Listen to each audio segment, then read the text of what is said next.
January. నేను software ఇంజనీర్గా పనిచేస్తున్నాను. నా వయసు 24 years. నాకు గత 2 years నుంచి చాలా బ్యాక్ పెయిన్ ఉంది లెఫ్ట్ సైడ్.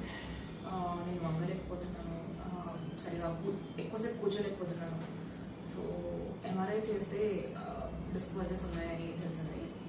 సో నేను డాక్టర్ రవికుమార్ గారిని కన్సల్ట్ అయ్యాను కేర్ హాస్పిటల్ మలక్పేట్. తను నా ఎంఆర్ఐ రిపోర్ట్స్ అన్ని రివ్యూ చేసి ఎండోస్కోపిక్ డిస్కెక్టమీ సర్జరీ చేయాలని చెప్పారు. సో అది నేను చేయించుకున్నాను. Though I had some doubts in my mind, but sir సక్సెస్ఫుల్గా దాన్ని కంప్లీట్ చేశారు. And now I'm able to walk pain free. Thank you so much sir.